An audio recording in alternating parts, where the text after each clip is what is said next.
G'day everyone, it's Duckville bringing you Heart of the Swarm. Today we're going to have a look at a PvZ. It is going to be featuring our red Protoss player down at the bottom left hand side of Cloud Kingdom. He's just released, well not just, but a little while ago there is a replay pack released by this young gentleman down here. It is AreaKitty. If you're familiar with the Brood War scene a little bit, you may know him as Hello Kitty.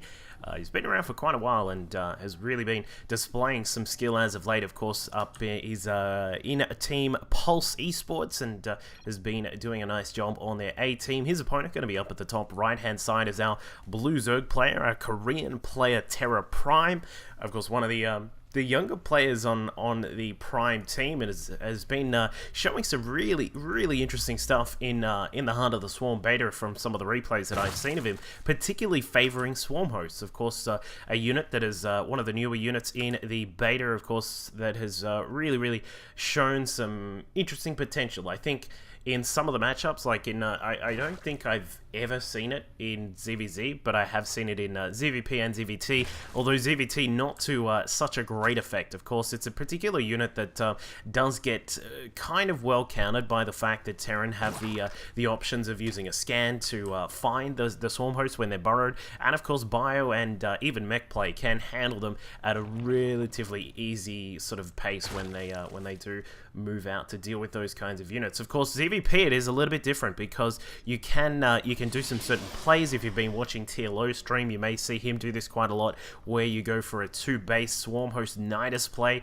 send along some Queens, have an Overseer prepared, and you can block out the Protoss from scouting out your Swarm hosts, and then it means that they can just sit there and constantly siege up the front door. So these kinds of things can be something that can be a little bit annoying to deal with. Of course, Protoss have got their own new tools that they can throw out there as well. We do see AreaKitty going for that quick expand Nexus first there, but of course they do have the Void Rays. DTs are now a little bit cheaper on the hip pocket, and of course you know, there is also the Oracle as well, which can be a little bit of a nuisance when it comes to harassment inside a mineral line. Of course, you get an Oracle inside a position like this, and then bam, your whole you know, 10 of your workers are dead in a split second. It's insane. So you do have to be very careful of these kinds of things as a Zerg player.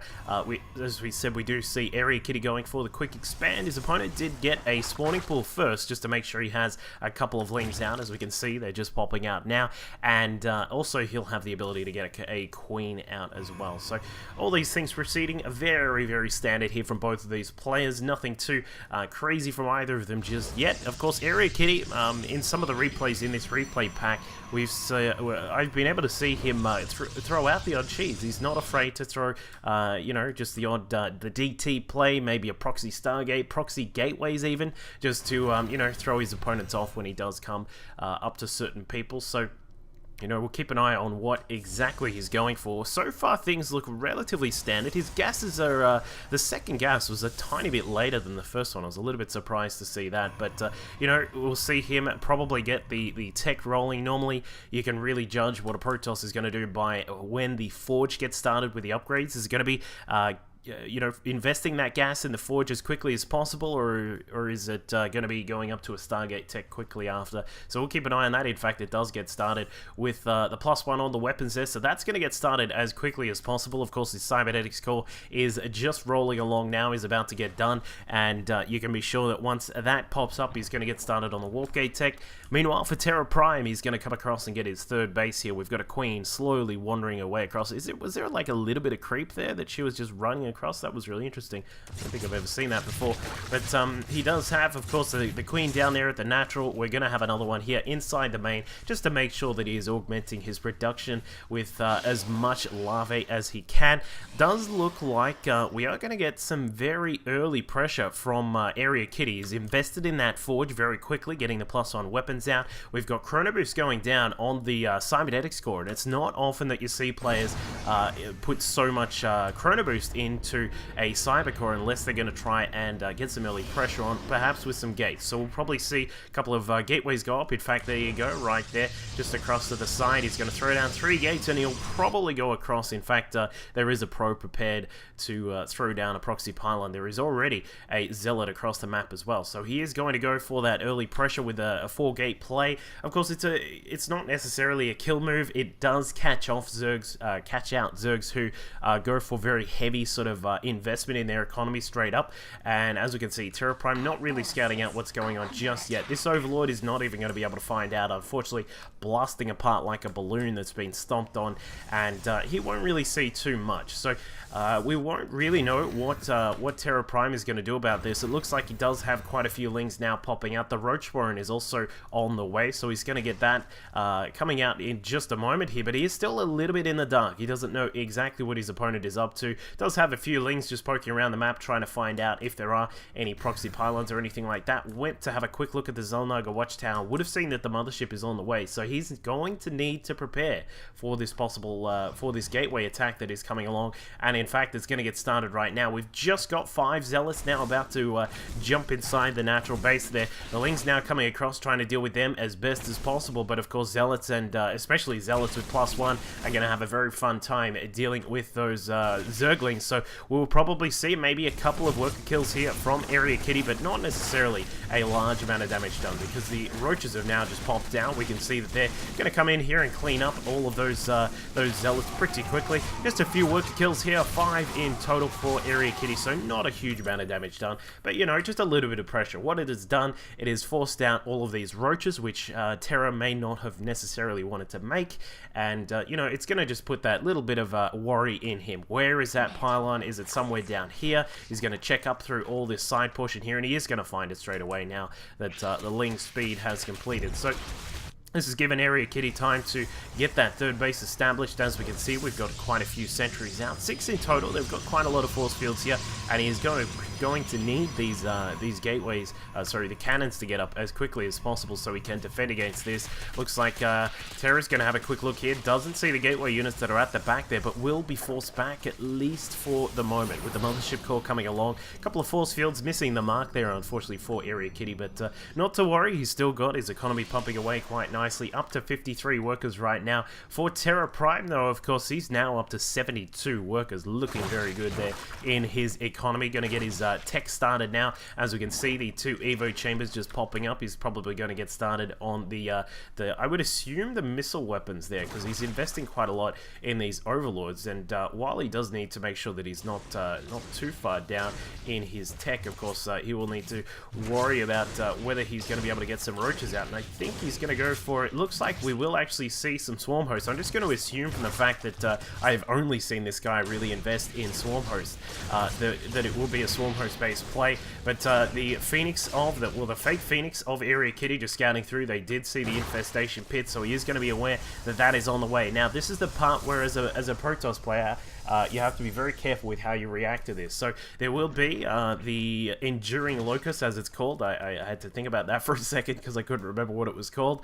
The Enduring Locust on the way, not to mention +1 on the missile attacks, and Carapace are all coming through along with Roach speed. So it is going to be a what is probably going to be just a simple Roach swarm host based play. I don't think it's necessarily going to be something that he is going to heavily invest in to try and just take down his opponent straight away, because a lot of Protoss players like to just quickly jump up to a couple of Colossi to deal with this kind of thing. So we do see 2 in the queue there, or 1 get started, and then of course extended thermal lance go up.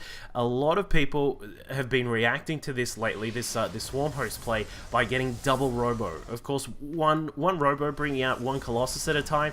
It isn't necessarily the most powerful way to deal with swarm hosts. You'll find that the problem is when a lot of players go for swarm hosts is that they'll bust up around about 8, 9 swarm hosts and then sit here with a massive amount of the Locust popping out, and that, despite the power of Colossus, is still something that takes quite a lot of damage to deal with. Look at all these guys down here on the ground. We've got 16 of those little Locusts just popping up there, and 1 Colossus at a time isn't really enough to sort of keep up with that kind of production. And now, as we can see, we've got Terra just continuing to bring out those swarm hosts while he gets his economy into good shape. So I'm very, very cautious about how AreaKitty is going to approach this here. With the extended thermal lance, it is going to help out quite a lot, but with a very sort of minimal Colossus count, this could go in a very interesting way. So he will have +3 to weapons already done. Of course, armor will probably get started pretty soon as well. He does have the front door walled off, but of course, with swarm hosts out of the map,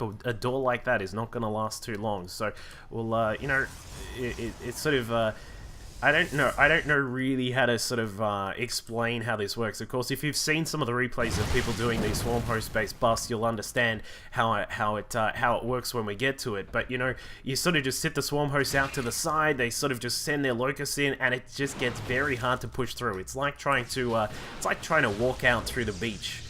When you've got these waves just constantly crashing on you, and you know, you're not trying to properly swim out or something like that. I guess that's kind of a metaphor you could use. Is that you know, without some good particular strategy about how you're going to go about it, they can be very hard to deal with. So AreaKitty now moving out. He does have a couple of Archons thrown in the mix here, along with those first two Colossi. We'll probably see a third come about. There it is. So he is going to come around and get those spindly legs down on the ground. And you know, once he moves out, he will certainly look very threatening right now. He's up at 182 supply, a very dangerous force to deal with here. Meanwhile, for Terror, he has moved some of his units. We got those Corruptors out, the Swarm Host just off to the side. He's going to rally down those Swarm Hosts just to try and protect that position here. And it looks like with the Corruptors finding a beautiful little line of sight there on the Colossi, he does lose one of the Colossus straight away. And in fact, he's going to just suddenly switch across to the side, and the Swarm Host... Wait, what? He just took out his own Swarm Host there. Not happy with the job that one was doing, but the Colossi stuck at the back. Corruptors now coming along, putting down Corruption on top of the Colossus. Now going to take out the Colossus just quick smart, and that, well, that should be it for this push. Like, with all these Swarm Hosts here, they are a little bit out of position. I don't think this push is actually going to get too much done. But AreaKitty blinking up, trying to get as much damage as he can on the Swarm Host before they are able to burrow. And he is able to get a little bit, and he will cut down this fourth base. But the fact of the matter is that there is a fifth, there is even a sixth just across to the side. So Terra has really invested in getting this economy up right now. And despite the fact that he will lose his hatchery in just a second, you know, I don't think that he's going to mind too much about that. He's got all these Swarm Hosts out. We've got, how many Swarm Hosts? 23 Swarm Hosts out on the map right now. That is an insane amount of units out on Cloud Kingdom right now. Looks like AreaKitty will take down this base just across to the side, doing a good job with those Zealots here, of course. 103 on their upgrade, looking very nice, but the fact of the matter is Swarm Hosts and these gateway mixtures of units don't really do too well against large amounts of Swarm Hosts. As we can see, they are definitely swarming, and we'll see if they're hosting in a minute. We'll see if they are able to cook up a nice meal of Protoss units, for AreaKitty, who is still waiting to see if he's got something up his sleeve. We do have Storm of, well, it'll be available soon. He has Research, Charge, and Blink, of course, but, you know, as we said before, the Gateway unit's just not the most powerful way of dealing with these Swarm Hosts. We'll probably see TerrorPrime just burrow and unburrow these when he needs to get those the Locusts out, and the Locusts will probably lead the charge. As we can see, those free units just popping up here. They're going to get a few shots, taking down the cannon at the front door, even going to get the Gateway just before they expire. Now, as we can see, these guys just moving into position here, able to C-jump, just going to walk his way across into the natural base, and I think that this is going to go a very interesting way here. The base trade now coming up, AreaKitty blinking up into that base. Has he got... Wow, he does have Observer Speed. It's not often you get to see that upgrade coming out too quickly. But AreaKitty going to move up here to the third base. We'll take this down, no questions asked. And the Stalker's going to provide it with some good damage here and good mobility. But, you know, is he going to be able to do anything about this? I don't think there is anything he can do. He can't even turn around and come back to this, just because there is no real splash damage. Apart from the odd Archon thrown in the mix here, there is no real way for AreaKitty to try and take out the Swarm Hosts that are out on the map, just because the Locusts will sit at the front and do so much damage. And it looks like, well, he's going to move through. Looks like the natural base is going to go down as well. We are going to just push into this hilarious, really interesting sort of base trade situation where TerrorPrime is going to have a little bit of an advantage because he does have those burrowed units. He is going to need to utilize you know, as much as he can, the base that he has up at the top left-hand side here. Looks like we are going to get some spine crawlers going down. A very good reaction by TerrorPrime to protect himself in this base trade situation. You do need to have all of those spine crawlers ready to go in case that base is the last thing left standing. Now for Terror, he's moving across. He has taken out the natural. He's decided that he does need to move back. It looks like AreaKitty has just done so much efficient work here. Doesn't take out the spawning pool or the spire up at the back, but he's taken out the hive, and that is going to be the end of that for the moment. So TerrorPrime, what is he going to do about this? He's burrowed the Swarm Hosts in here, and it looks like they will be able to do a ridiculous amount of damage there. able to take down pretty much all of those forces, and AreaKitty will be forced to head back for now, so he's going to be struggling just a little bit to get out of this base with those few units that are left over. Let's have a look at the worker count here, and I think actually that AreaKitty is going to have a really big advantage now. He's got, of course, this base is still mining quite nicely. He's up at 47 workers. Of course, the base down at the bottom right-hand side is also up and running for him as well. Now moving back in to take down the spawning pool and Aspire. At least he could do that while those units go down, and some DTs have come out. I do love this investment by AreaKitty, getting these DTs out, going to hack down those swarm hosts that are available up in the sky that he can get.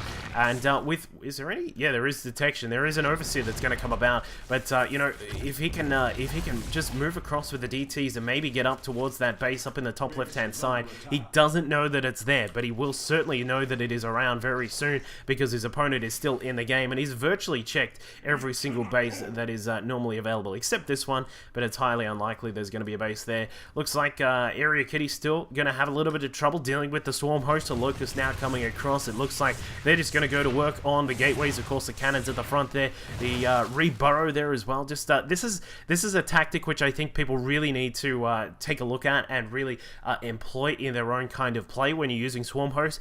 I think they need to be a little bit more mobile. A lot of players will just burrow them in the same position and then say, you know, AFK, I'm going to get lunch.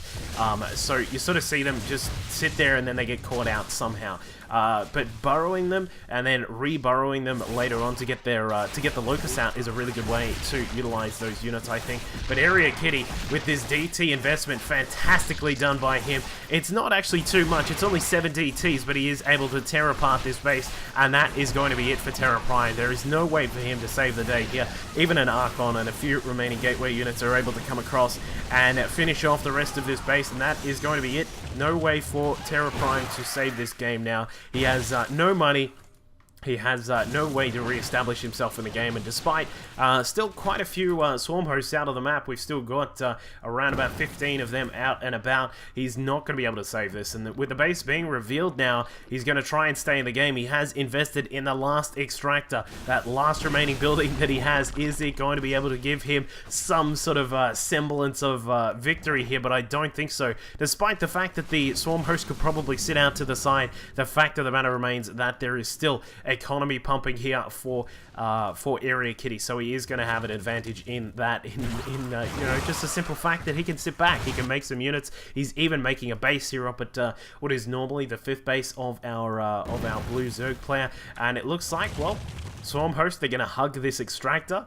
But TerrorPrime, I'm not really sure what he's going to try and do here. Void Ray starting to come out. Of course, Void Ray is a fantastic way to deal with not only these Corruptors now that they do have that bonus damage to armor, but also nothing that the swarm host can do about anything up in the sky. So a good decision there by AreaKitty just to invest in a couple. He doesn't even need to go up to a high amount. He could just probably get 5, and that should be enough to deal with the Corruptors firstly, and then of course to deal with those swarm hosts. In fact, the first 2 come along, activating their prismatic alignment and boosting up that damage that they've got up to 16 damage, and they clear out the Corruptors, and that is going to be it. TerrorPrime leaves the game, and a good victory there. An interesting base trade between these two players. TerrorPrime, of course, a player who has really been playing around with the swarm host, and I do like to see, you know, players just experimenting with various sorts of things, but unfortunately not working out this time. The base trade going the way of AreaKitty. Good jump by him. Hope you all enjoyed the match. Make sure you subscribe and say hello on Twitter and on Facebook and all those cool kinds of things, and I'll catch you all next time. Cheers. Of these sort of 2 base Nidus swarm host plays is that Protoss, a lot of the Protoss players will be forced to make a lot of Colossi.